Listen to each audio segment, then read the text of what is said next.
The management of this theater thanks you for your patronage. Whoa.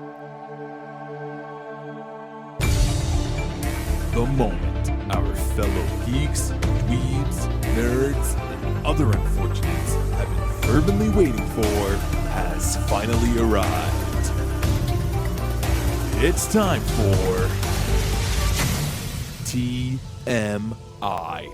Confessionals of the Nerd Kind. And now, your hosts, Jeff Nerf Herder Chandler, Jim Kaiju Baker, and Christina Yojimbo Henry. You can continue.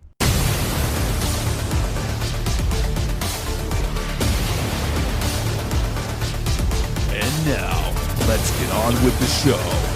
Here is TMI. Alrighty.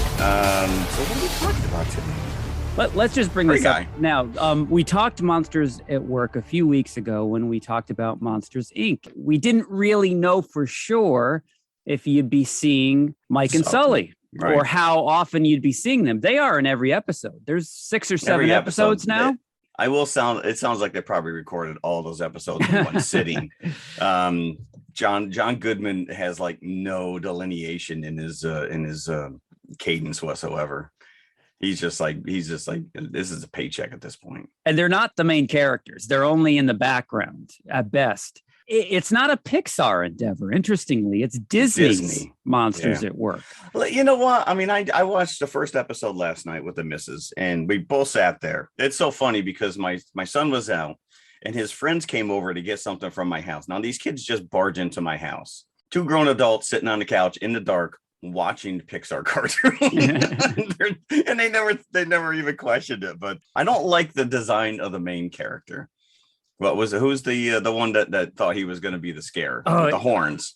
Yeah, I've seen all 7 episodes and I still don't know this guy's name. Trevor, Travis? Is that it? Something like that. There's another character in there, and he looks like a big furry sloth, but he's got one eye and like a big tongue or something.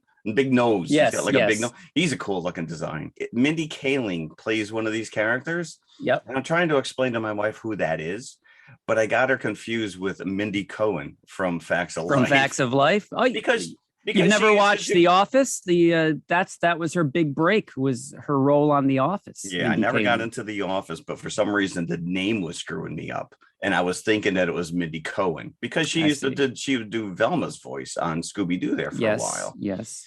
So I'm like, no, it's her. And I'm looking up, this is not her at all. So I was misinformed. Spreading false rumors. Tyler is the name. Oh, Tyler. What kind of name is that for a monster? Tyler with an O, not with an E, I might add. Tyler. Why did they get rid of Roz just to replace her with a cheaper looking version, but the same voice? With the same voice. Yeah, that is. Well, remember at the end, Roz was like the president. That was right. So they had to write her out of the show, but still in some way, shape or form incorporate her. So it's the next best thing. I like the idea that it's literally the next day and that people are like, did I just lose my job?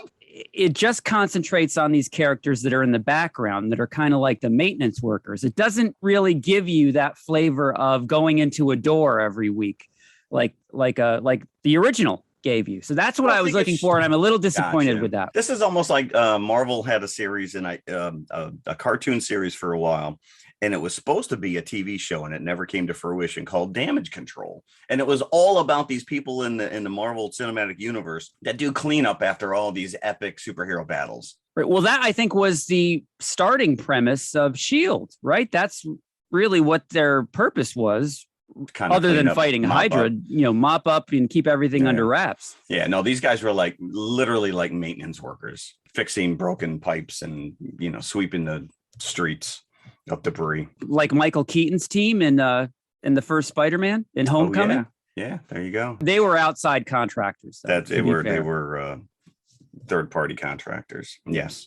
So, yeah, no, I enjoyed it. I'll be back. They kept the theme, so I was happy. As you give it a chance, they introduce more and more characters that you're used to seeing. I'm not going to say any more than that. And I did share on our Facebook page the thoughts on the first episode of Marvel's What If. And we got no response whatsoever. Nobody cared. Nobody cared enough to actually chime in, trying to get that our chat room going again. I really enjoyed it. I really enjoyed the first episode. I thought it was absolutely phenomenal. The thing is that isn't this the whole point of the multiverse kind of things that we're setting up all these characters? Like now it's almost like a what if. It doesn't matter because it's now going to be out there. Well, yeah, I think what they've established with Loki is that this series, What If, is actually happening somewhere else on an alternate timeline. And I will say, I absolutely adore the artwork. I thought it was phenomenal. And the fact that they're bringing in, I mean, I said this at the top of the show before we actually hit record, but it makes you lament the fact that Haley Atwell was not able to continue as Agent Carter on that very short-lived show. Yeah, I really like that show, even more so than Agents of S.H.I.E.L.D. It only lasted 2 seasons, right? That's it. Yeah, and they were only I think 6 episodes. Yeah, it was a really truncated. But we also got Paul Bettany as Jarvis. Yeah.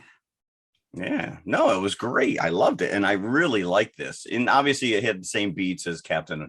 You know, there was a joke where Bucky almost falls off the train. And she saves him. He's like, you almost ripped my arm off because it's so stupid. But, you know, you're waiting for that stuff. Not only is it, what if Peggy Carter got the serum, but you also get Steve Rogers as the first Iron Man. Yes. No, that was a shock to me. That was great. These are like 40 minutes. They're like 30, 40 minutes. There was nice action beats. You know, you got your Red Skull. I enjoyed it immensely. I thought it was great. Yeah, so did I. Yeah, so we'll see what next week. Once a week, I guess we're dropping these. So that's pretty much that's what we've been doing in between actually watching movies for this show. It's watching more stuff. Well, that's the thing is that I feel, especially lately, we've been doubling down. We're coming into vacation season and we're trying not to miss a beat. So I feel like every time I watch TV, it's for the show. It's not just for me to unwind and relax. Now, don't get me wrong. I love the Muppet movie. I could watch it endlessly, but I was forced to take notes while I was watching it. And it does make for a different experience. Yes, it does. So anyways, let's get into it then, because we do have 2 movies, one brand new one and one old one. So, all right, Free Guy. Yes. Now, we already know sort of what you're getting with a Ryan Reynolds movie. Now, I know going into this, brought my son PG-13. This is not going to be a Deadpool level R-rated movie. More family friendly. As with any PG-13, they feel the need to use that F-bomb that they are allotted. And you hear it here. A little bit more profanity than I'm normally comfortable with bringing my son to a film. But he absolutely, he loved Free Guy. He loved it. I think we all did. I'm gonna tip my hand right now. Yeah, it was exhilarating for me. And I really was surprised. At how much I liked it. Yeah, no, this is a very enjoyable movie. So what I always tell my kids from day one, which is you can hear it, but if it comes out of your mouth, then we have an issue. So as far as naughty words go, and of course, now they're all 21 and 19 and they have potty mouths. So yeah, and when I say more than I'm comfortable with, that's exactly what I mean. More that I'm comfortable with. He's probably not comfortable. All he's his heard friends these are before. throwing these around. Yeah. So let's get into. Well, do you want to do some news first? Sure. Wait. What are we pairing up with Free Guy? We are all over the place. This is. I know. We have a format. We chose not to stick with it. Talk about on the nose. Maybe a little too obvious, but hey, we haven't talked about this movie yet in almost 200 episodes. So The Matrix. The Matrix. 1999. The Matrix. Cutting edge of Y2K. Yeah. And let me point out, 99. So it is the original, not the sequels that we're talking about. No, we will not be talking about the sequels, although we do have a 4th one coming. And so I feel the need. I will say this before we get into it. On HBO Max. Yes, it's on HBO Max. Yes, it is. I watched it. I watched it. 4K, and it is very impressive. It shows its age, but I need to go back and watch the other 2 because I dismissed them wholeheartedly at the time. Like I walked out of the theater after the 2nd one and said the 3rd one is going to have to be so good to explain everything what I just saw. And it did not do that. If anything, I think it just muddied the waters. So let's talk a little news first. All righty, here we go. So Free Guy, theatrical release only. Yes. Okay. And a lot of that had to do with the fact that this was technically a 20th Century Fox movie. So things were in place, and Disney was not allowed, when they acquired Fox, to drop it on their streaming service. They were obligated to put it into theaters, and it'll go to HBO before it goes to Disney Plus. Really? Yes. So I'm thinking moving forward, that won't be the case, obviously. But because this kind of falls under that old contract. Yeah. But we talked last week. Clifford the Big Red Dog has been bumped out of his schedule because of now there's new concerns with Delta variant and all this other crap going on. Venom, Let There Be Carnage, has been pulled from its September 24th release date, and it has been moved back to October 15th. Really? So, yeah. Is that going to make a big difference? I don't know. It's such a knee-jerk reaction because now everyone's, the big eye right now is on Shang-Chi. Is Disney going to pull the plug? Are they going to, at the last minute, skittish out and drop it on Disney Plus? Now, have we gotten confirmation that it is truly a theatrical release only? Or no, this is the problem, which is the marketing states Shang-Chi is in theaters. It does not say exclusively, so they have that window, and that's where. Yeah. But it's 2 weeks out. We're literally 2 weeks out. If you're gonna do this, you gotta do it. But people are already mad that some of these are theatrical only. Why aren't you just dropping everything on streaming? So people are already annoyed. People are annoyed if it goes to streaming, and people are annoyed when it goes directly to theater. Well, I think the only people that are truly annoyed that it's going to streaming are A, people that don't have Disney Plus, and B, the actors that are financially involved in the movies. I think everybody else would rather watch it at home, to be honest. Yeah, I know. But I know. So that's interesting. And we're going to have to just stay on top of this because once again, even though we're like, this is it, everything is locked in and now we're moving forward again. And now it's like, no, train's coming to a halt. Yeah. Yeah. So, we sat down and worked out our schedule based on release dates up until December. And now if Venom backs up a month. Oh, this is just deja vu for last year, right? We're no newbies to this process. No, so. because now you're going to butt right into Eternals in November, so you're not going to give it that window, and then Spider-Man's right behind it. We won't be alive the rate that they're going to see the end of Phase 4. Phase 4 is a phase of end of my life.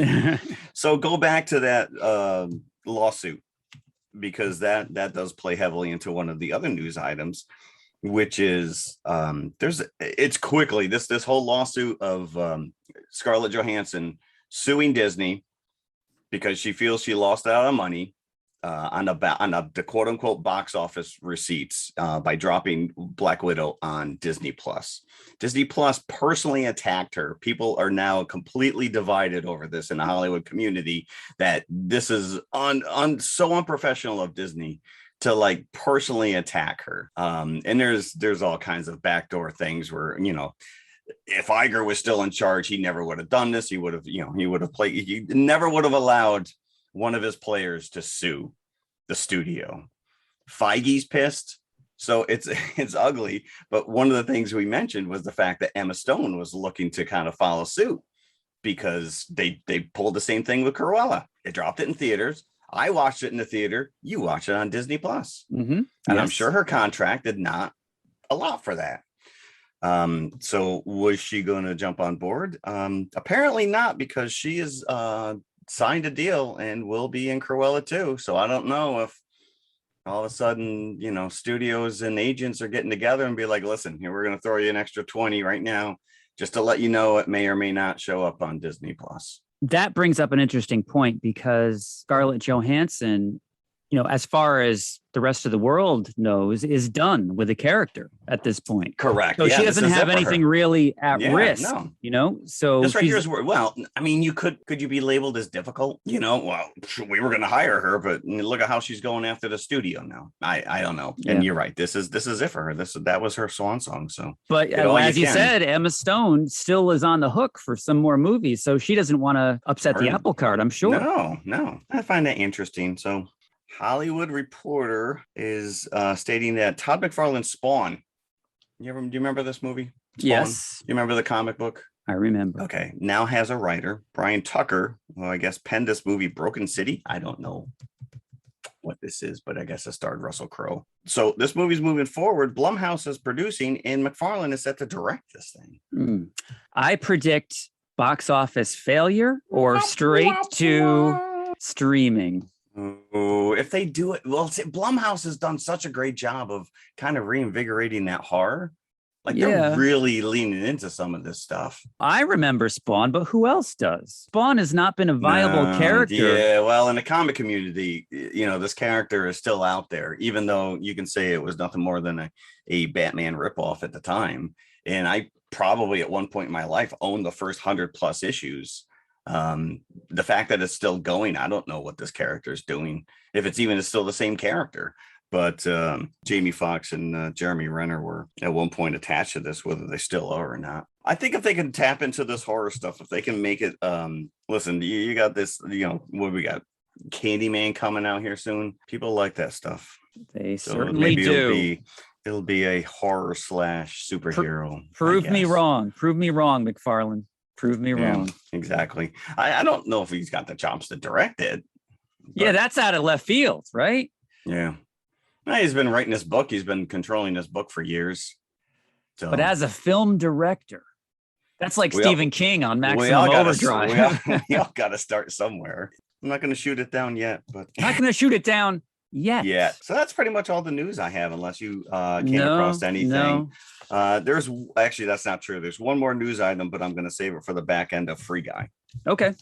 So Free Guy, again, showing our hand. I can't say enough good things about this. This was a really positive experience to go to the theater for a movie like this. It's the kind of movie you want to see in a theater with an audience that are laughing together at all the jokes. Yes. And there was one instance in particular, and instance I mean. I know exactly that the audience went nuts. Lost their minds. Yes. Now, you speak audience. So because in the past, the last 4 movies I've seen in the theater, maybe 2 or 3 people. I went Thursday night, 8:30 showing, and there was 30+ people in my theater. I actually felt a little claustrophobic. I'm like, there's too many people. Really? Well, I went Saturday morning, 12:30 3D showing, and there was probably 3 other families in the theater. Families, interesting. I had a lot of teens. A lot of teens? I had a lot of, there was a group of probably about 12 boys all together. And I'm like, oh, this is not going to end well. They were well behaved. I have to give them credit. And this is me making, blind judgments just because they're, teenage white boys. Maybe you should bring like Hershey's Kisses. You can hand them out at the end if they're well behaved. Kudos to you. Kudos to you. And then you would get immediately mugged after attempting to hand out the candy. You want to take candy from a creepy middle-aged guy? I don't think so. No, I don't think so. I did not get popcorn though, but I did see they had the buckets back. So you can't tell me there's a friggin' global bucket shortage. It's just because Sal in the back room forgot to order them that week. Yeah, I think. Pretty much. That was blowing smoke up my buttocks. That was, come on, global shortage. Okay, whatever. So let's get into this. Sean Levy, I have nothing but the utmost respect for. We just talked about this guy a couple weeks ago. But it's amazing because I started, and I keep going back to Hollywood Reporter, and the only reason is because I get a free subscription. So I read it, and there's this great article with him. This guy's got like 15+ properties in development at Netflix right now. All of them. He made some like massive deal, but you never would know it because he's just kind of like this low-key, quiet guy, and he just kind of does his thing. On top of that, Real Steel has been on Netflix, and people have been rediscovering it. So it's like he's Mr. Netflix now. Is that because we reviewed it? Oh, I would love to think so. You think that? I would love to think so. Yeah. But as soon as I saw his name, I don't think I really was aware that he directed this going into it. But as soon as I saw his name, I'm like, okay, now this is going to be interesting. It is interesting because, you know, there's certain directors that you just feel, you know, have a look and a feel about them. And this guy is, I don't want to say vanilla, but he's like really middle of the road. You know, I think his big breakout was the night at the museum. Just a very family friendly. He's executive producer on Stranger Things, so he's been attached to that from the get go.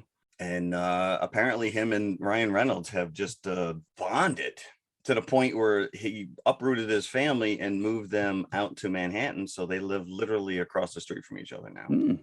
I wonder if he's going to be involved in the next Deadpool in any way, shape, or form. I don't think this guy is meant to be a Deadpool director, though. Maybe not a director, producer, writer. Who knows? Yeah, it could be. Yeah, speaking of writers, Zach Penn and Matt Lieberman both get credit for this. And I think that this, and I will say Zach Penn also wrote the screenplay for Ready Player One, which is very evident. Yes, it is. There's a couple. There's so many homages here going on. Ready Player One, the obvious, right? Yeah. There's shades of They Live. When I say shades. Do you want to know what a missed opportunity that was to pair that up with this, just based on the sunglasses? On that alone. That alone. Would have been brilliant. No. And Wally. I got a lot of Wally. Wally. Interesting. Yeah. I never thought of that whole thing where Antoine reboots and he forgets, and it's the magic kiss that brings him back. Crap, you are right. I went right for the Truman Show. Oh, this is so obvious. At the end, where all the crowd is just cheering him on as he's making his way to the end of the simulation. And the fact that he's oblivious that he's inside this TV show / video game. And talk about what we did actually pair this with. We get another magic kiss in the Matrix. So yeah, they're all over the place. Yeah, well, apparently. There's not even a button for that, by the way. I just kissed him. There's not even a button for that. Well, maybe if you get close enough, the game allows you to, you know? Is that what happens? Perhaps. Grand Theft Auto. This is pretty much, I guess this Free City is you could probably do more than kiss in Grand Theft Auto. That's what I was implying. If I get close enough, do your clothes just fall off? Like, what's going on? I also got, you ready for this? The Lego movie. He's Emmett. Yes, I read some comparisons between this and the Lego movie. Yeah, I came up that all by myself, though. Congratulations. I'm sticking with Wally. I am sticking with Wally. Good. All right, fair enough. Yeah. So what do we have? Ryan Reynolds as Guy. Blue shirt guy. Blue shirt guy. Yeah. But literally his name is Guy. And his buddy's name is Buddy. Yeah. Well played. So it's pretty obvious, what the setup is here. If you've seen a trailer or anything, he is a non-playable character in the NPC. Background in this game.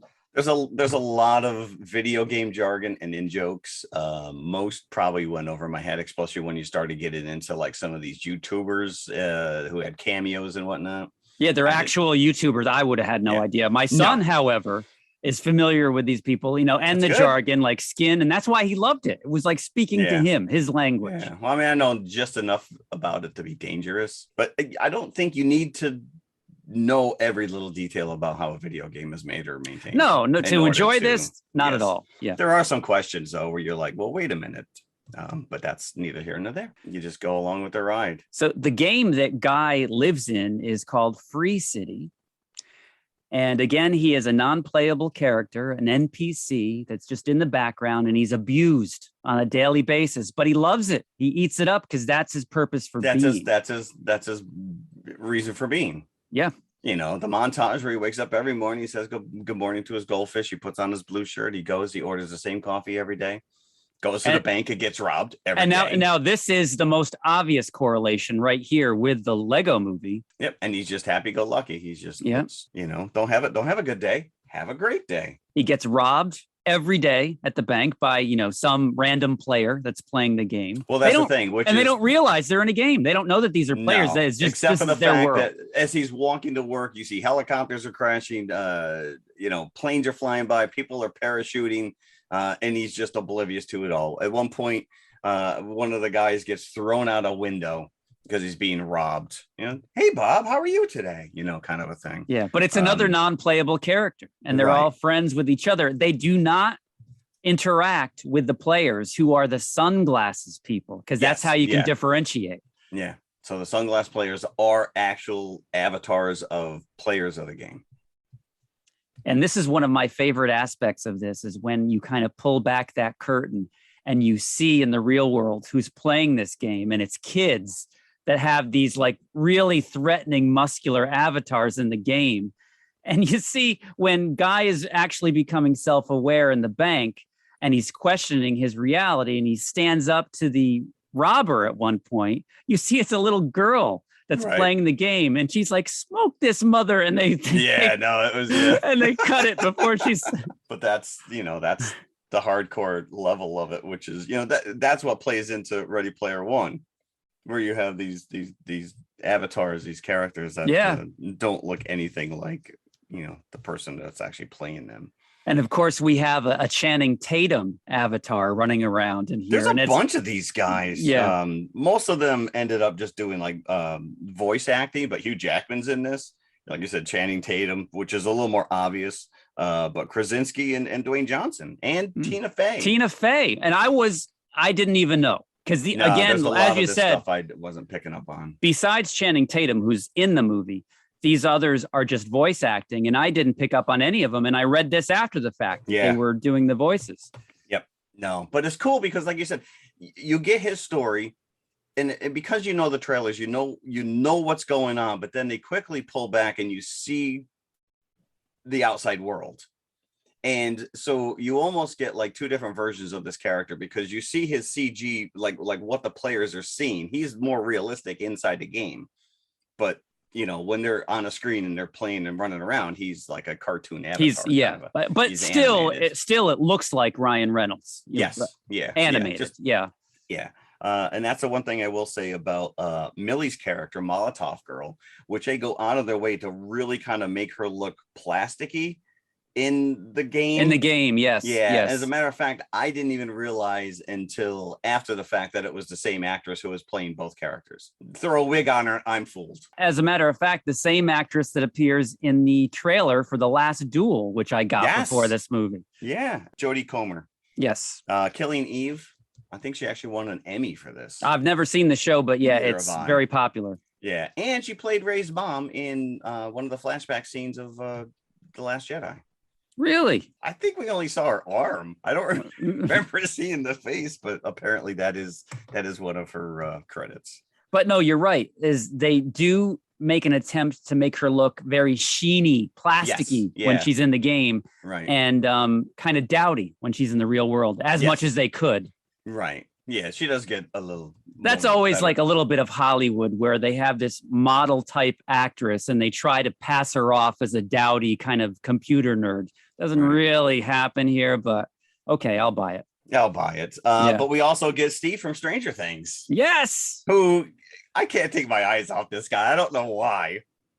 I'm missing that ice cream scooper outfit. I know. Though. He wants a little hat on his head at one point.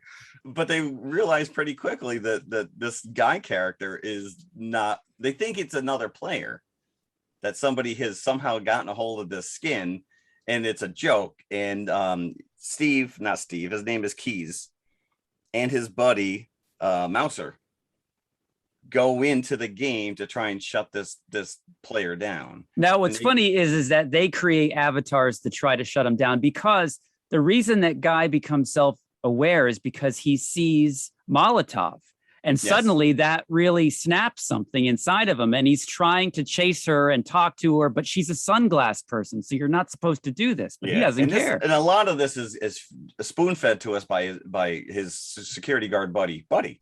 Yeah. Who's played by Lil Rel Howery. And I love this character in this movie. Oh, yeah. He is so important to the plot. And he provides the teary ending. We'll get to the ending, because I think it kind of drops the ball in the third act a little bit. So, but I'm going to say this right now. Ryan Reynolds is an American treasure. I was waiting for you to point out the fact that he's Canadian. I missed that completely. Is he Canadian? He's Canadian? Okay. But I'm going to tell all my Canadian friends right now, It's two ladies, ours now. I remember him clearly being on that show, Two Guys, a Girl, and a Pizza Place. Yes. And he doesn't seem to have aged since then. And that was the 90s. He's right there with like Tom Cruise. In 1 year, he's going to age like 20 years. Right. It's going to catch up to him. Yeah. There are people who do not like him, but Really? how could you? Yeah, whatever. The guy that directed the first Deadpool maybe is the only one I can think of. I love this guy, and he's just so effervescent and just kind of like matter of fact. I would say that he is probably the most likable actor working in movies today. I would like to find out that he's a complete and utter jerk in real life. I don't think so. I don't think so. No, I know he lives in Manhattan, as I mentioned. Sean Levy uprooted his family out west, and they moved like next door to this guy because they hit it off. When they were filming this, they filmed this whole thing in Boston, by the way, and they would take the Amtrak, the two of them, up from New York to Boston. Imagine getting on a train and there's Ryan Reynolds and Sean Levy hashing out plot points for this movie. I wouldn't think it was real. I'd be like, my mind is playing a trick on me. This cannot be happening. Maybe it is video games. Maybe we're all in this. And the one person we have not talked yet about is Antoine, who I will say right now is the biggest cartoon in this whole movie. Yes. Now, he doesn't come into it until about halfway through. No, they build it up, Antoine, the coming of Antoine. And I completely forgot that he was in this movie. So did I. Until he shows up. But the name of this company is called Tsunami, but it's spelled phonetically. Soon. Tsunami. Right. Yeah. Antoine is played by Taika Waititi. Yes. And he's not a likable character at all. But he is very funny. He is very funny. There's a couple cringeworthy jokes that he throws out there. And I think I was the only one in the theater who laughed out loud. I love the line, "Come on, little Padawan. It's time for you to take your place next to the Emperor." Yeah. But it's like two different stories going on. Because what you find out is that Keys and Millie were creators of this AI that was bought out by Antoine and somehow stolen or incorporated into this game, and they're trying to prove it. This is why Millie is going into this game as Molotov Girl, is to try and find evidence that their source material is buried in this game. Yeah, it doesn't seem to be that big of a secret because their game was called Free Life. He's called his game Free City. And he's using their code as the backbone of Free City. But their code, as you say, has some AI built into it. Now, the character of Keys has created a character, an NPC in Free Life that is searching for someone. It's like a mirror version of himself. And he's basing that romantic longing in the character on Millie, which he is also longing for her. And she's very oblivious that she never once picks up on. Now, here's where I was questioning this. If he created the character of Guy, why wouldn't he recognize him? Right. Would he have created his physical appearance as well? He would have had to. Because there's one point where he goes back into the archives of their original games of the characters. And I will say right now, this whole idea of this AI world that supposedly that they were working on was so genius. Isn't that The Sims? That's what I was going to say. It's like the Sims, yeah. Which was it's like 20 years old now. But The Sims with characters that evolve and learn, right? That's, I think, was the difference in Free Life, is that these characters here were supposed to have intelligence of their own. Guy today is yearning for Molotov, but tomorrow he'll be ending the world with a nuclear code. Just give him a couple of years and he'll be Ultron. Oh, that would have been a better movie. That's going to be the sequel. Which was just greenlit, by the way. Ryan Reynolds, I was telling you news on the back end. Ryan Reynolds just announced on Twitter that Disney has greenlit a sequel. It did better than Suicide Squad. As we talked about in the opening, this was kind of back-ended into a Disney movie. It wasn't originally. It was a Fox movie. But then the acquisition took place, and now it is a Disney movie, which is why we see some of the surprises that we do. Which is nice later on. Because the minute they Reynolds and Levy found out that Disney had bought Fox, that's the first thing they called them up, and they're like, "Hey, can we use X, Y, and Z? And they're like, yes. And they're like, which ones? And they're like, all of them. So I'm surprised that they were very restrained. So they just imagine, not go nuts. If they got the permission to use these IPs on the back end, just imagine how much we're going to see in the sequel when they have carte blanche, So Ralph wrecks the internet. That's basically what this is going to be, the sequel. We're just going to throw every Disney IP out there. And oh, look, you're just going to be that's a freaking Space Jam. Yeah. We're just going to be sit there watching the stuff in the background. And the first character that's going to get canceled? Deadpool. He's going to be the Pepe Le Pew of Free Guy 2. That is true. There's no way he can survive. We should just make a movie of all these characters that have been canceled. It would be like The Expendables, right? It would be a movie like that. Like all the unwanted characters. Yes. The despicable.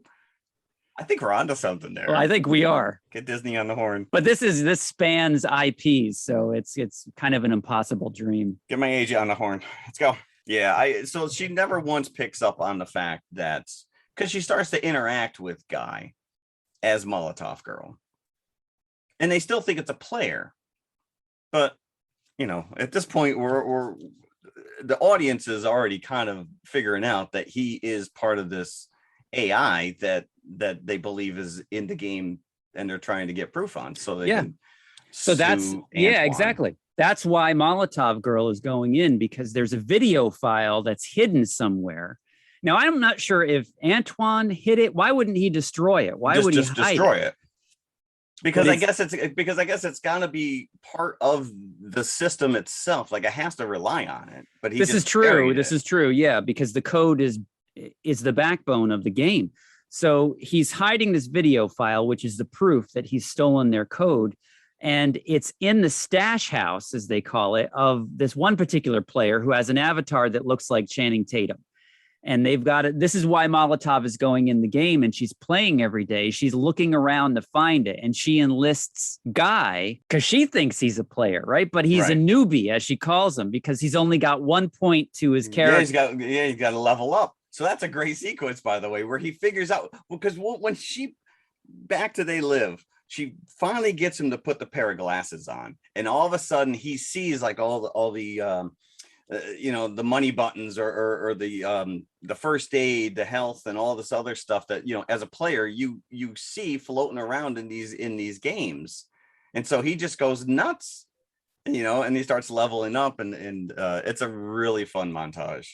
And she tells him, well, I'm not really into the violence. We'll just help people, just collect stuff. Be the good guy. Be the good guy. And that's what he does. And that's how he makes a name for himself in the outside world. He's like disrupting the game, but then becomes a folk hero to the people playing the game. Yeah, which is really cool. It is so much fun watching this unfold. And it's beautiful to look at, especially when you're in Free City. The stuff that's going on, like I said, you got fighter jets are chasing things around, because there's all these different storylines. There's different characters on different, there's a running joke of the old lady looking for her cat. You want to go on a side quest and help this lady find her cat. Yeah, you do, but no one ever does. And you get the Mariah Carey. If you don't walk out of the theater singing this song, you're dead inside. And I don't like the song, but it's been stuck in my head ever since. But yes, about the time that he comes flying in the motorcycle and he helps her save the day, and they break through, and she's on the motorcycle, and she's just like, "Is that a Glock in your pocket?" And he goes, "No." She's like, "What?" He goes, "It's 2 Glocks."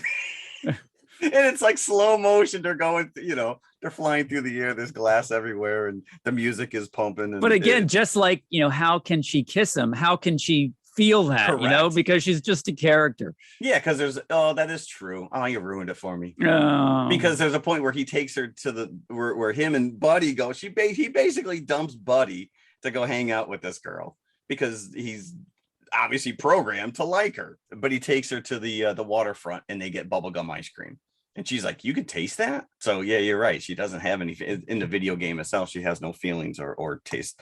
And what do you say? My tongue fell in love with the sunset. Is that good? That what it tastes like? Yeah, he was saying very weird things throughout. Yeah, but he plays this like so innocently and not I don't even know how to explain it, but he's an innocent doofus. Because at one point, I think Keys, once he realizes that Millie is sweet on Guy, he's like, he's 4 years old. Right? Yeah. Don't ruin it for me. But he's mad because that's really him. It's Keys that she's actually falling for, not Guy. I didn't like this. I didn't like this at all. Why can't we just have a platonic relationship between a boy and a girl? I think Molotov should have been Guy's girlfriend in the game. You know, somehow they could have separated reality in the game. You somehow know, she obtains AI status as well. Yeah, but I think a really interesting aspect is that whole bubblegum ice cream, because they go to this quiet spot in the game where the players don't ever go to. Right. So it's more of that evidence of his self-awareness, how he can go somewhere that's not based in this game, not based in any of the humans that are playing it, and have something for himself. And that's what that ice cream stand is. But wouldn't Buddy also, because you see that he does the same thing every day. He's literally got a routine every day. But they talk about the fact that they always go to the waterfront and they have their ice cream. But if that's not part of Buddy's routine. Well, all the characters have the ability to evolve, but so I think it's there innately in all the NPCs. But because he sees Molotov, it really kicks into high gear. Because remember that one girl, the bosomy character that I forget what her name is, but he says, "What are you doing?" You know, because she's just hanging on to one of the avatars. Yes, you can be whatever you want. And she goes to write a book, and That's she doesn't. right. She doesn't need Molotov or a similar character to do that. Yeah.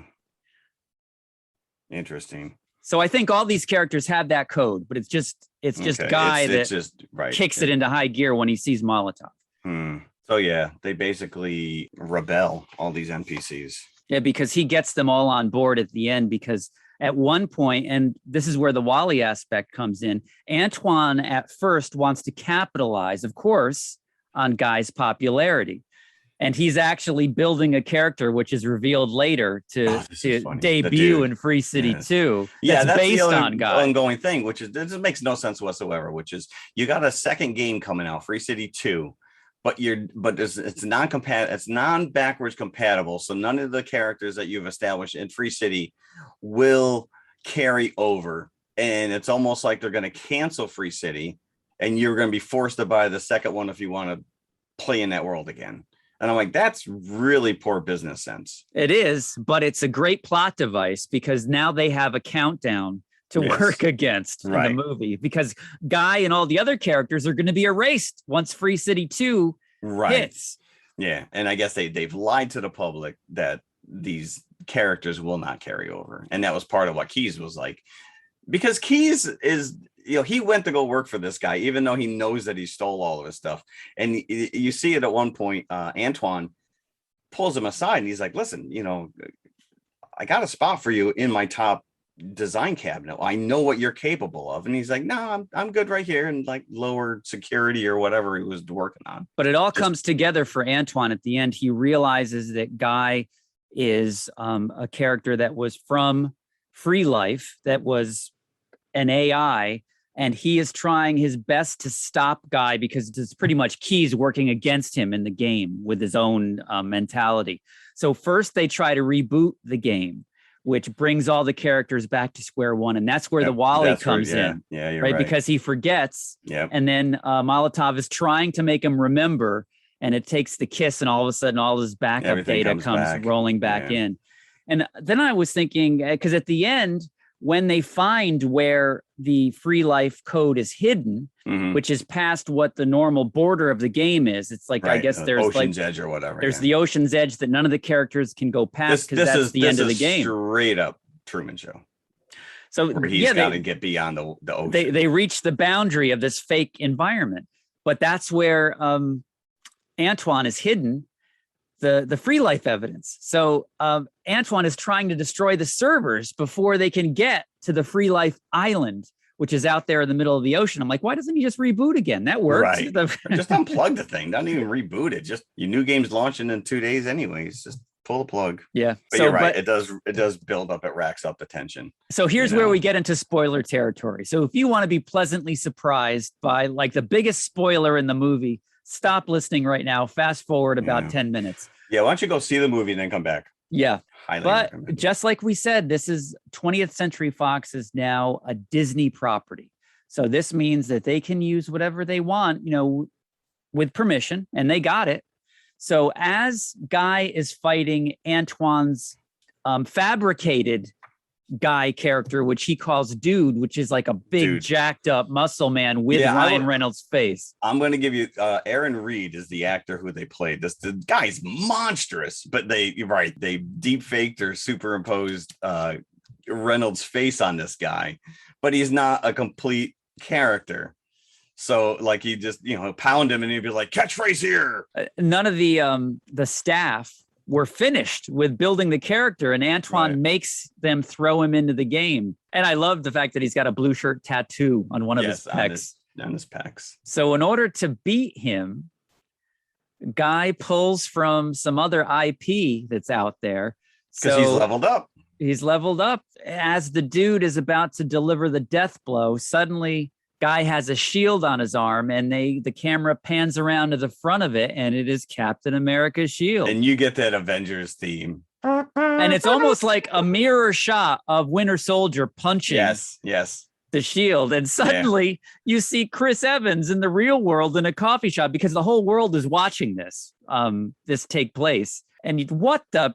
And you believe so Captain America cursing is genius. So this is where the audience erupted first when you see the shield, but they went nuts when you see Chris Evans sitting there in the and then coffee he pulls shop. a Hulk arm. He pulls a Hulk arm. Pulls a Hulk arm, and then all of a sudden he's igniting a lightsaber. And Antoine's like, "Is that a lightsaber?" And you hear the Star Wars theme when he does that. Yeah. So about this time, everyone in the theater is like losing their freaking minds because. It is and you wanted a little bit more of it. Because it was a lot of fun. But and then gamers would, I didn't really get, but apparently after the lightsaber, there's like a little pinata unicorn head. That's from Fortnite. I did get that as well. And there's a couple other game references during this fight that happened as well that I wasn't getting. Yeah. Like we said, even in like the background stuff, I'm surprised we didn't see a Pikachu running around there, especially since he played Pikachu. Pikachu, right? But that's not a Disney IP, right? You can't use that. That is true. Well, Fortnite isn't either, but somebody got the rights for that. Yep. So but this is a lot of fun. It is. The day is saved at the end, and Antoine gets his just desserts, and Keys and Millie have their happy ending. And then Guy and Buddy have their happy ending, because Guy realizes that his feelings for Molotov/Millie are fabricated, that it's actually Keys' feelings that he's feeling, and he relinquishes her. He lets go. And he is living his life out happily in free life. And Buddy, who dies during the attempt, or is erased during the attempt to get to the island, the evidence, comes back as a character in the free life game. It's actually a very teary death scene. It's almost like the rainbow bridge that is created that goes out into the ocean. And you see Buddy can't follow Guy all the way to the island where the proof is. And then they have a goodbye. That's a really touching scene. So that makes that scene where Buddy reappears that much more poignant, where you see Keys gets the girl, but Guy gets his best friend back. And I thought it was a really nice ending. I thought it really worked. I could have, I would have been happy with just Keys and Millie maintaining their platonic relationship, or she'd be like, sorry, I don't feel the same way you do. You can't have that though. You can't have that. Listen, I would have been happy with just in the big Hollywood ending. I don't know. Like I said, why do we always have to have these? Just be friends. So that was the only kind of down thing for me. But they were never platonic though, because they were, but they weren't. They're touching each other's knees. Oh, you're so cute when you're angry. It's like it's written in the stars. It's written in the stars. It was written in the script. Is what it was.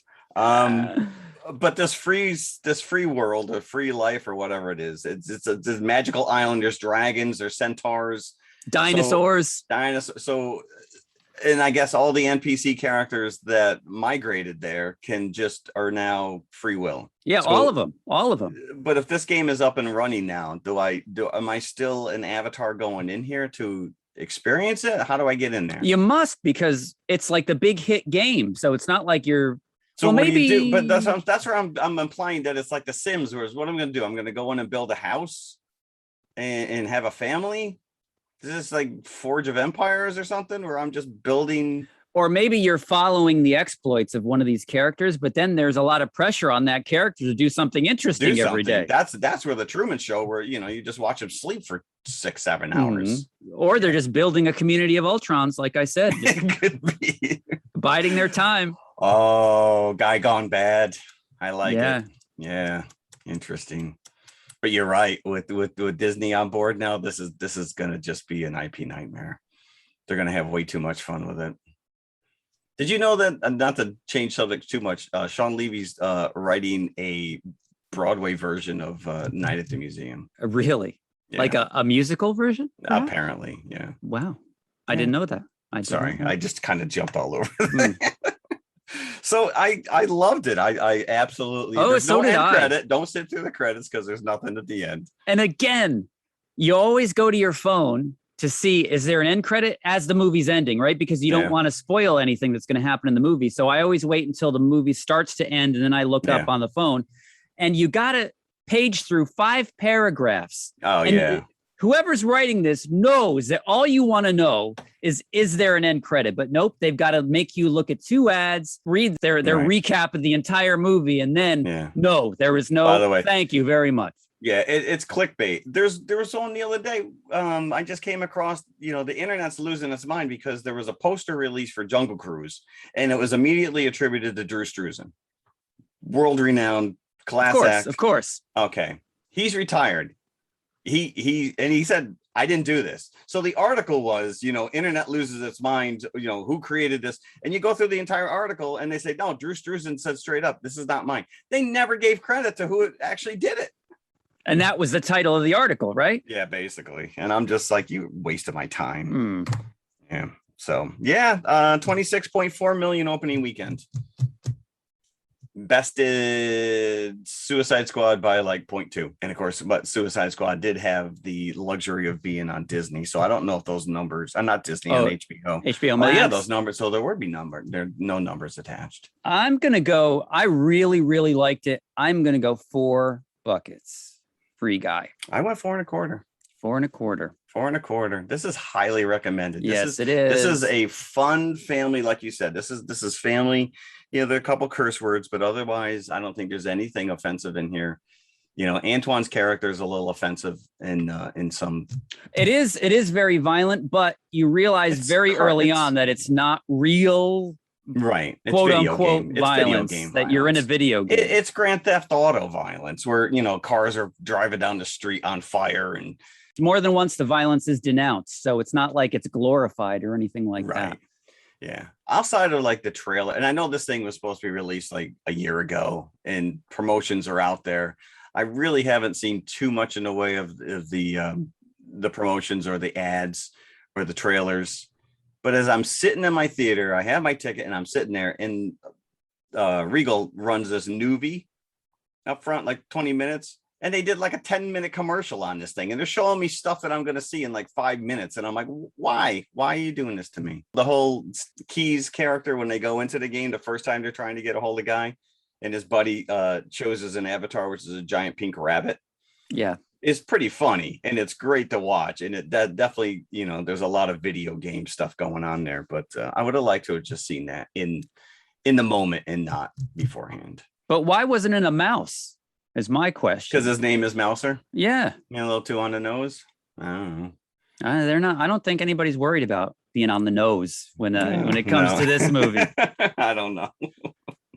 So, but speaking of on the nose, as you mentioned, our paired up movie is a little on the nose. On the nose. But They Live would have been perfect. It's on the nose and in the belly button. Oh, I still cringe at that scene. Yeah, there's a couple cringeworthy scenes in this. The Matrix. Does it hold up? Does it hold up? We will find out when we come back from the concession stand. Some bubblegum ice cream, my friend? Bubblegum ice cream. That would be wonderful. All right, we're out. All right, let's go. This drive-in theater is radioactive. Now you can hear tonight's show on your AM car radio. Turn your ignition key to the accessory position. This will not drain your car battery. Now turn on your radio and zero in on the following AM station. Men, there's a drive-in movie full of juicy people. Wow! It's a trap! Help! It's Pick! We've had it, men. A pleasant aroma for you, but not for mosquitoes. Pick is easy to use. Light it and forget it. Pick's aroma keeps mosquitoes, gnats, and sandflies away. Pick is the best protection for barbecues, fishing and camping trips, or just relaxing in the yard. So if you don't want our company ever anywhere, just light Pick and see what I mean? Bye! Pick is on sale at the refreshment stand now.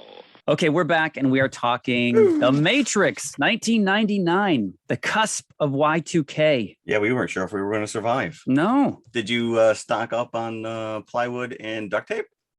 I did have plenty of water in the closet. Did you? I will tell you that. I stocked up on 3M stocks. No, I did not. We were afraid like planes were going to fall out of the sky. It really was like no man's land. It was like, what could happen here? That was a lot. That was some hype. It was crazy. If anybody doesn't know what we're talking about, Y2K was the fact that our calendar was going over to the year 2000, and they believed that none of the computers would actually be able to compute it. They wouldn't be able to handle it. The changeover from 19 to 2000. So, but they did very well. So there was all for naught, all this worry. Yet another government conspiracy. All right. I'm going to say this right now. We watched this on HBO Max, correct? Is that where you watched it? Correct. Okay. All right. It is in 4K, and it was very impressive. And one of the things we speculated last week was if they were going to change the credits from the Wachowski brothers to the Wachowskis, who are now Lana and Lily. It still says Wachowski brothers, but we're just going to refer to them as the Wachowskis. Yeah, we're gonna give them their respect. Respect. Yes, absolutely. I'm going to put this in the Pulp Fiction category of a movie that I had absolutely no idea what you were in for. When I sat down in the theater, I had no clue what you were about to experience. I remember seeing this on the back end when it came to the $3 theater. Oh, so I wasn't there on opening night. So it was more of an issue of, okay, let's go see what everybody's talking about. Because this was one of the first movies too that actually had a website devoted to it. That which what is the Matrix?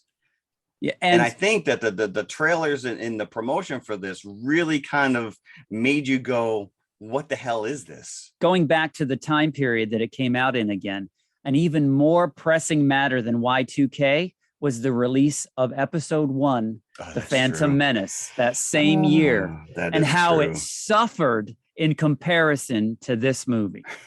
Well, this was good. Here's the other thing I'm going to say about this movie right now. It is so hard to watch this movie now and not get trapped in the multiple movies and TV shows that spoofed and ripped this off. Now, it's funny that you say that, because I think it loses some luster because of its sequels. Yeah. Well, I try not to think about the sequels, but we just watched Space Jam 2 or A New Legacy or whatever. And you got Granny pulling a bullet time in the air Trinity move from a 20-year-old movie. You can't watch this now and be like, that's cool. Now you're like, oh yeah, remember that when they did it with Granny? Yeah, everybody pulled that. Once they figured out how to do it, everybody did it. Remember, almost immediately, you saw it in Shrek with Princess Fiona. Oh, I think even more, she did it more famously than Carrie-Anne Moss did it in The Matrix. Yeah, in the bullet time stuff, again, revolutionary. This movie, I'm sitting in the theater in the first 20 minutes. I'm like, why is everything green?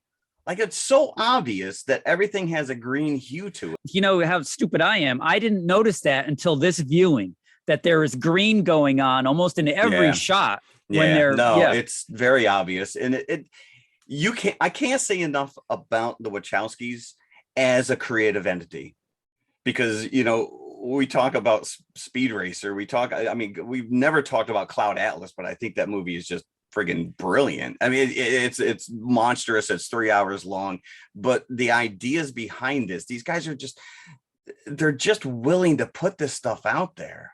Yeah. And this was just revolutionary. High concept to say the least. And to put Keanu Reeves, well, I guess he'd come off Speed. Right? Was that 96? Which is nuts, is that he is so tied to this role now. He's like the fifth, sixth choice from what I was reading about this film. Will Smith was the number one choice to play Neo. Yeah, it wouldn't have. It would have been obviously movie. Completely different movie. Yeah. It is so ahead of its time. But again, watching it this time, you can't help but just think of all the times it's been spoofed. Yeah. And it is such a pop culture moment that has just been, you know, it's right up there with the object appears closer than it seems, the mirror shot in Jurassic Park that everyone rips off. Yeah. You know, but that's one little scene. That's not the entire movie. So let's get into it. If you haven't seen this movie, it is on HBO Max. This was released on the cusp of DVD really taking hold and popularity. This might have been one of the first movies I ever watched at someone else's house on DVD. This was one of those movies, just like the 1989 Batman when that came out on VHS. Regardless of how you felt about that movie, you felt like you needed to own it. Yeah. So this was that movie for DVD, I think, The Matrix. Yeah. It probably caused a lot of people to buy DVD players. I'll put it that way. But yeah, it opens with, and this is also one of those movies where you can pick up on things after you've seen it multiple times.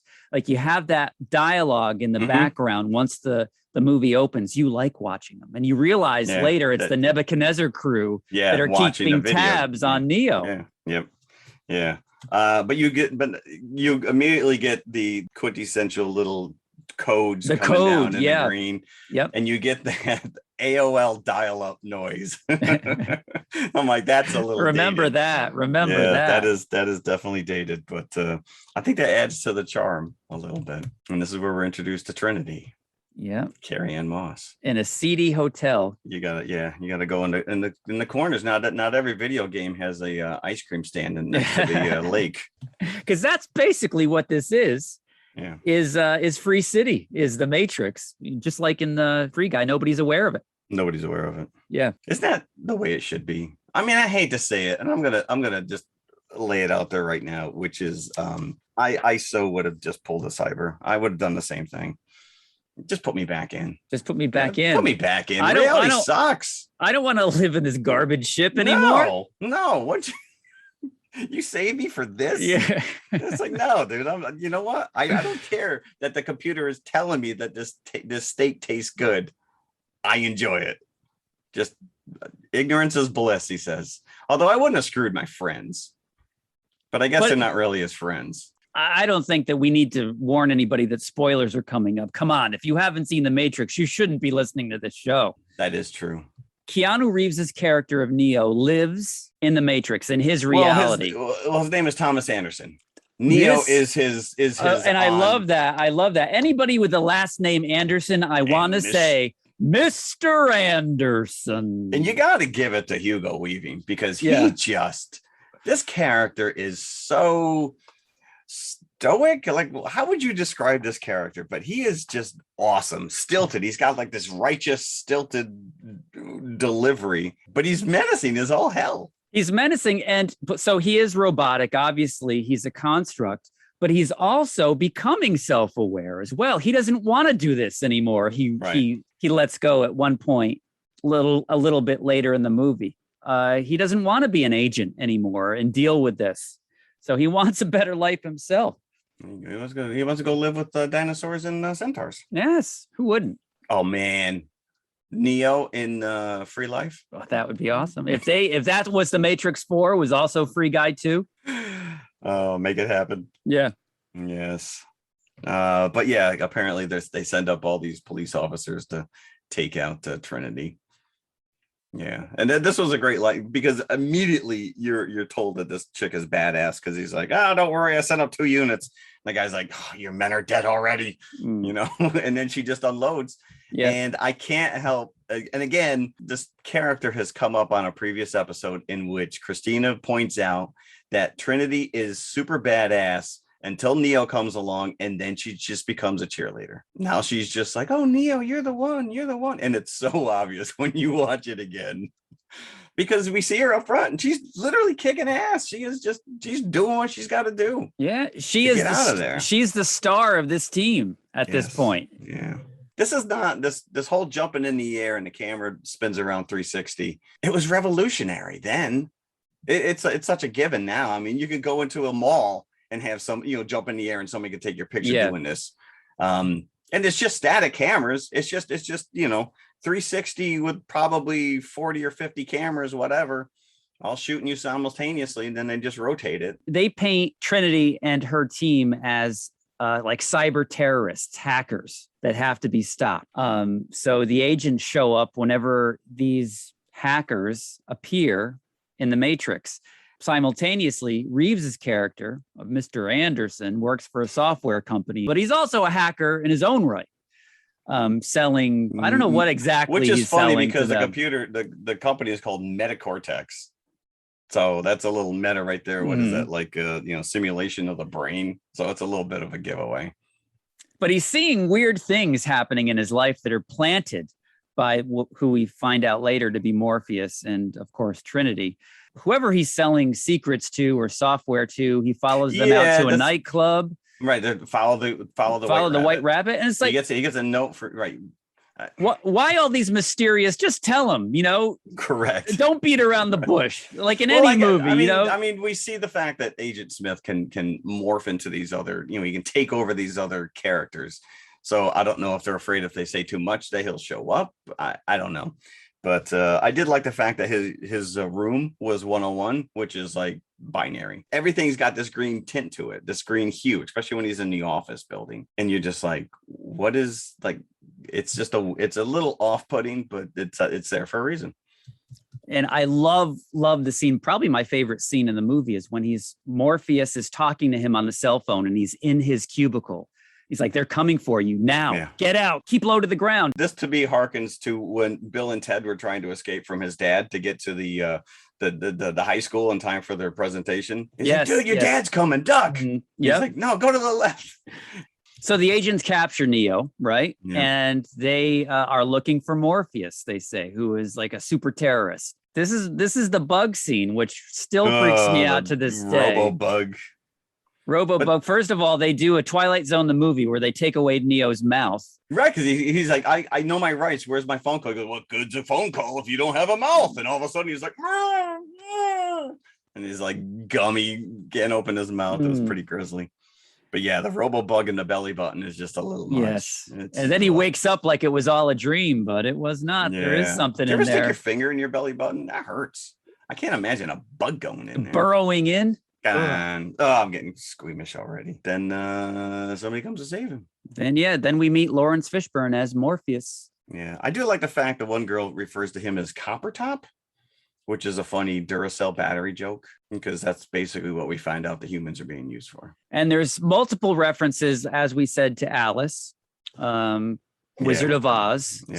Yeah. So they are nodding to their. Yeah, and Morpheus is like the Matrix. It's all around us. It binds us. It penetrates us. I'm like, so it's the Force. Yeah. Red pill, blue pill. Where would you go? Does anybody ever take the blue pill? And I'll take the blue pill. I really didn't mean that. You can't take the blue pill. Right, you can't. You got to take the red pill. No, they're both red. I just call them both. No one can be told what the Matrix is. It's not that difficult to explain the Matrix. Would you just like lose your mind? Yeah. It's like, dude, it doesn't exist. What? Yeah, no, we can only show you where reality is much more hideous. Oh, this is such a great scene in itself as well. When he wakes up in his pod. Yeah, he's pulling the hoses out of him. But they do explain as he, escapes and he pulls all of these lines out of him and he falls into the sewer and they pick him up, that his muscles have atrophied. And if that's the case, he wouldn't even be able to move in the pod. No, he couldn't even get out of the pod. Right. How are they making these babies, by the way, the Matrix? That is also a question I had. Because if you're using human bodies, if you've taken over the earth and you're using human bodies as batteries, it's like, what's the point of creating the Matrix, though? Why keep them happy? Why keep you don't need to. Why just use them as batteries? I don't care about my batteries. When they're done, I throw them in the garbage, even though you're not supposed to. You're supposed to recycle them. Recycle your batteries, kids. But you create this construct where your batteries have what they feel is free will. I don't know. Well, you do have the character of Morpheus who has rebelled. And you have the character of Cypher who doesn't want. He knows what the reality is, and yet he prefers the Matrix. So maybe I would too. Like I said, once they pull Neo out and you're introduced to this crew, and they're in this stupid little ship, the Nebuchadnezzar, and they're constantly being chased by these squiddies, these octopus right. robots. So where are they flying? They're in the sewer? Is that where they're it's yeah, I guess, but there's Zion, there's a whole city of free people that we don't meet until the sequel, and it's just like a giant rave, which is like, this is what you're doing? You freed yourself from the computer just so you can dance? I could do that. And oil themselves up, apparently, as well. Yeah, well, it's been a while since I've seen that. But, the little baby in Ally McBeal danced. He was just a computer. You can dance if you want to. You can leave your life behind. If your friends don't dance. They're no friends of mine. No. You ain't getting into Zion if you don't dance. That's right. It's a beautiful construct and idea, but like, it doesn't make any, like, who created the Matrix? This computer. And what are the batteries being used for? Like anything else, you can't really hold too much of a candle to it, or it's going to show. That's the job of the screenwriter. Yeah, is to make sense of this. Now, don't get me wrong. The movie is great. And you were invested in Neo. You're invested in this world. And again, you are seeing things that you had never seen before. Unless you're like, we're weaned on, some of these old school Chinese and Japanese martial arts movies where they're employing wire work, where these guys are literally flying through the air and they're karate chopping people and kicking them. We've never really seen anything like this. So that training exercise between Morpheus and Neo, when he uploads kung fu to him, and all of a sudden he picks it up and they're karate chopping, they're flying through the air and they're kicking each other. Like, this is stuff you're like, this is unbelievable. Yeah. Which, by the way, Big Hero 6 stole hook, line, and sinker. Just upload it to you. Just upload it. That's all you need to do. I do have a note here that says it must suck to be the chosen one. That's a lot. That's a lot right now. How many other guys did they pull out that they're like, you're the chosen one? You're like, yeah, I'm not the chosen one. Well, that was the brilliance of the Oracle, to tell him that he wasn't. So that's what he needed to hear, is that he wasn't. Tells everybody he's not. And it's the like, pressure was off. The pressure was off at that point. Yeah. So why can't you grow hair and eyebrows in the cocoon? I don't know. Why do you have to be out of the cocoon to grow hair and eyebrows? I think that would clog up the system. Maybe. I don't know. You're probably not pooping either.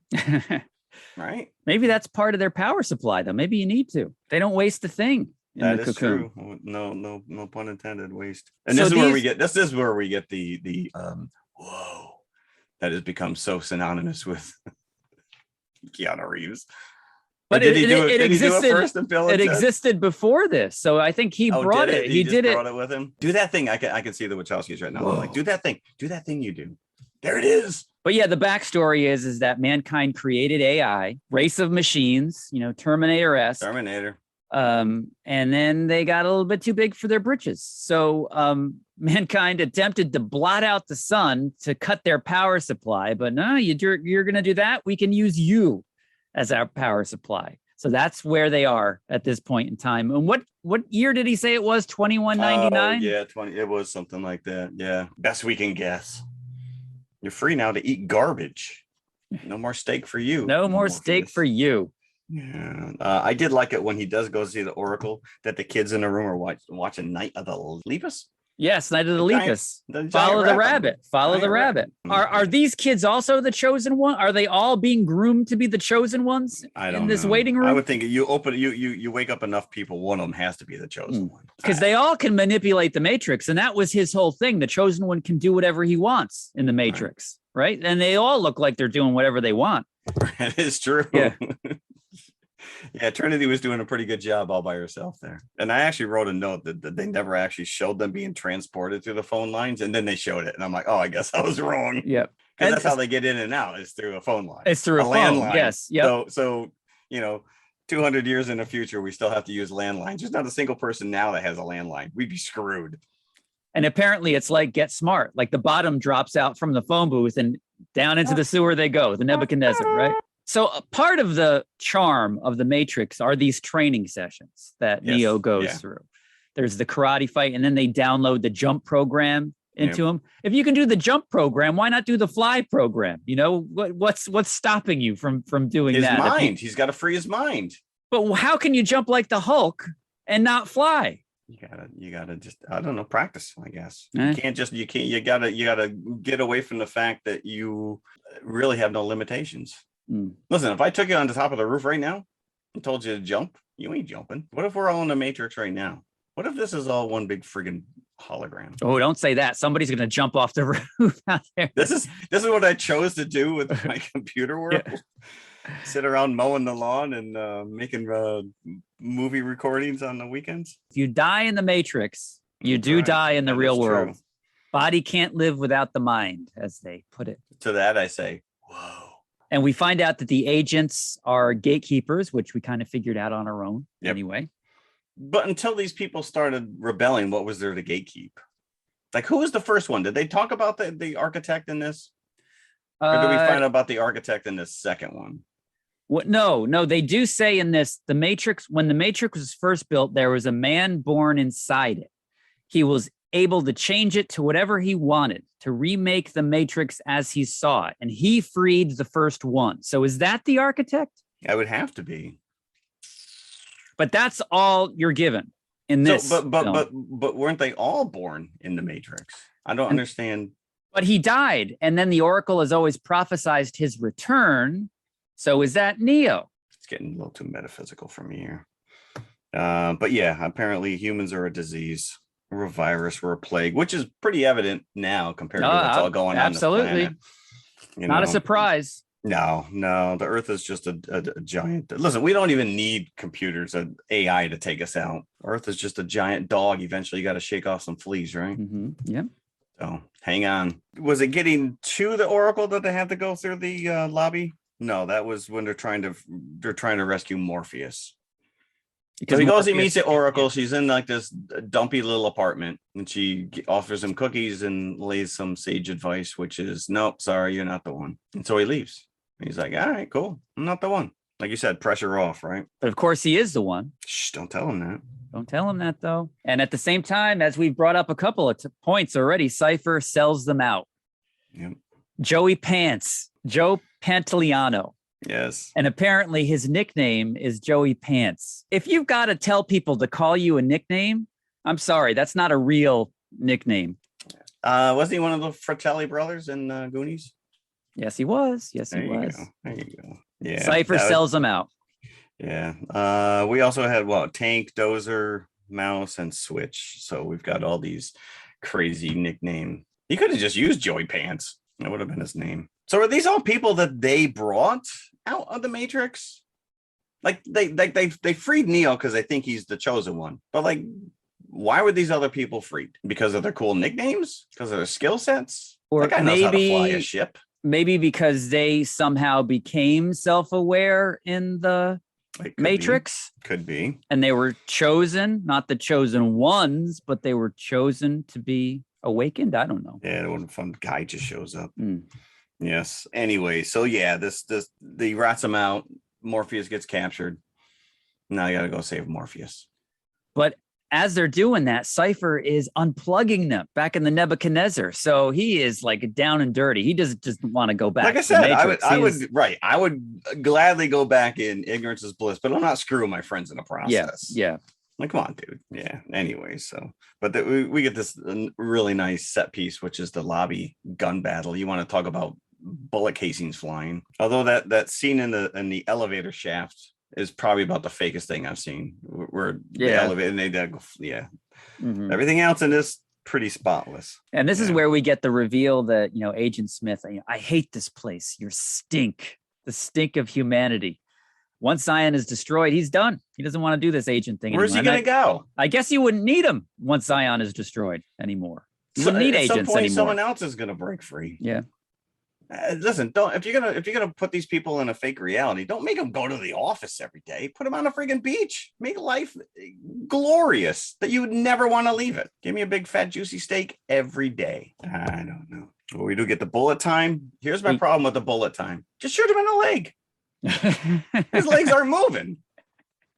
He's bending backwards. He's bending backwards. Just shoot him in the kneecap. Done. Still cool to look at though. Credit has got to be given where it's due that this was just groundbreaking when it was released. No, this is, like I said, this is unlike anything we had seen before. No. There's two battles that showdowns that Neo has with Agent Smith. He gets shot the first time and you think he's dead, but like we talked about during Free Guy, he gets the magic kiss from Trinity, which brings him back. And now he is the one. The kiss has also awakened something else in him.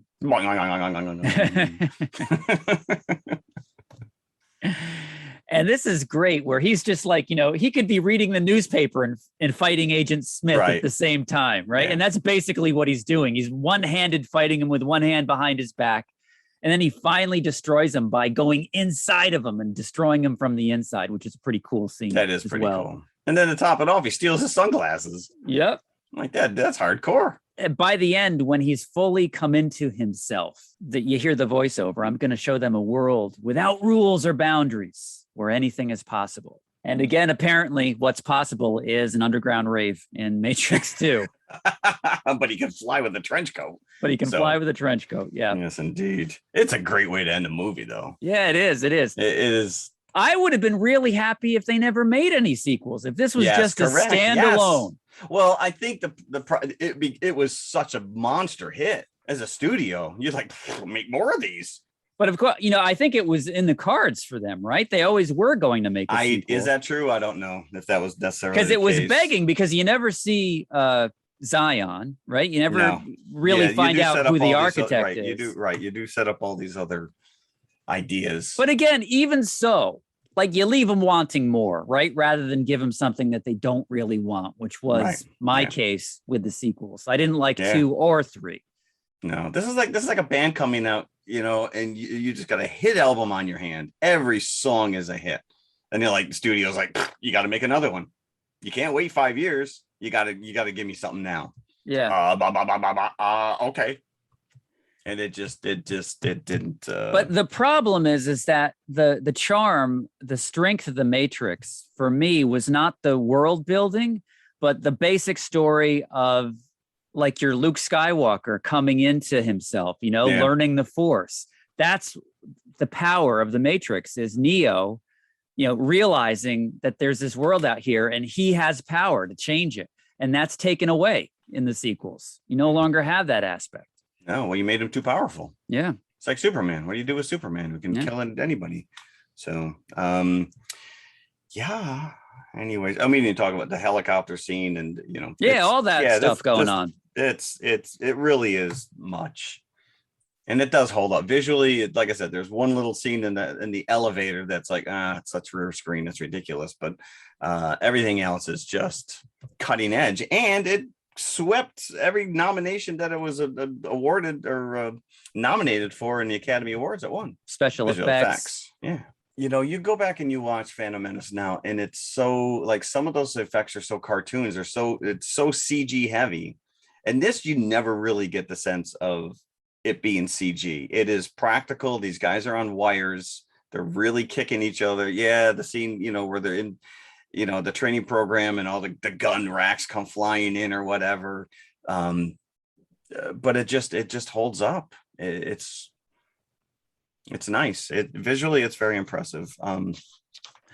Like you said, it was a huge hit.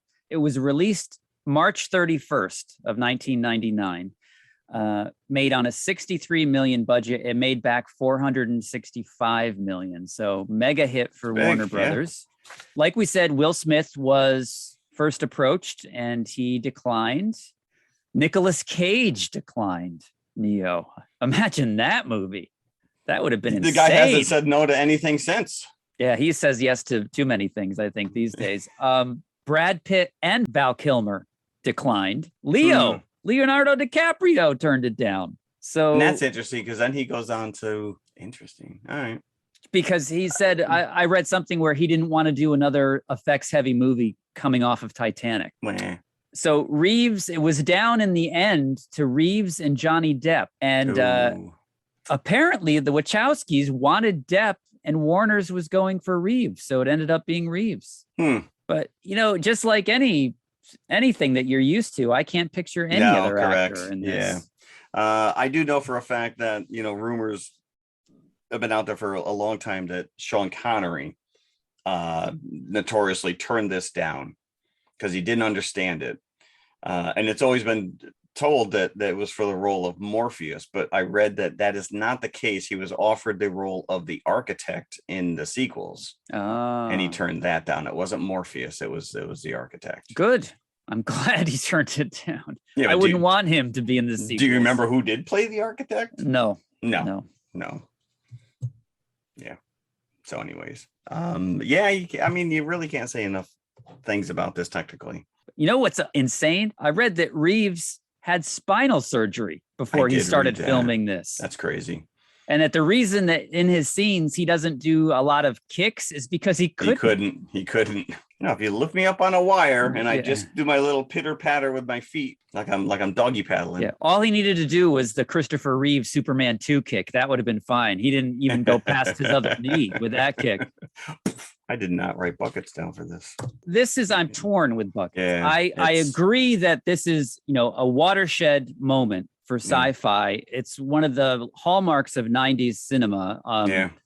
But it still, at the same time, to a certain extent, leaves me cold.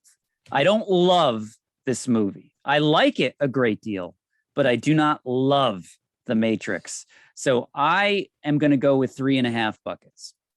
I kind of agree with you on that, but I think from the technical, I got to at least a 4. I got to at least give it a 4.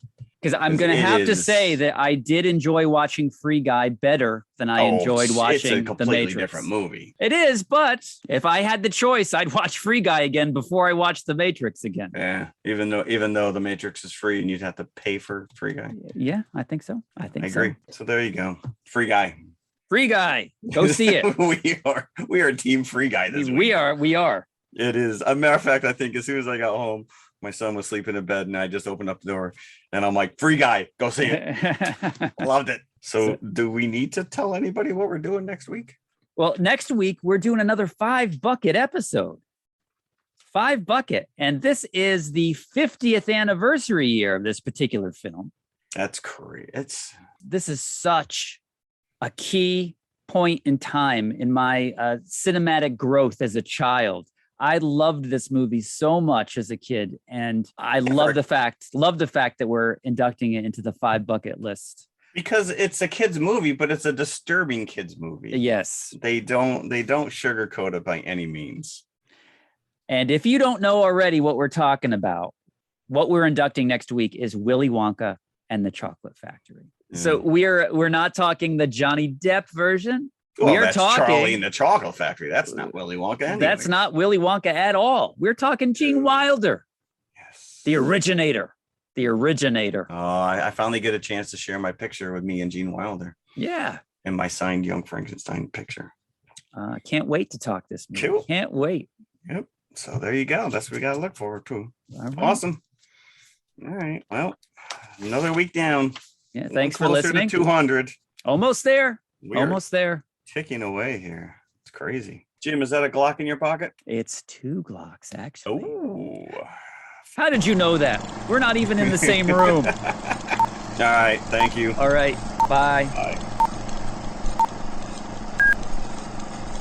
Hello, everybody. If you liked the podcast you just heard, then please follow TMI on all of our social media outlets. First and foremost, email us at tmipodcast2018@gmail.com. That is tmipodcast2018@gmail.com. And you can follow us on Twitter at TMI_podcast2018. Stop over, say hi, give us a compliment. We'd love to hear from you. Awesome. Make sure you follow us on Instagram as well, which is also TMI_podcast2018. And of course, we are on Facebook, facebook.com/TMI Podcast 2018.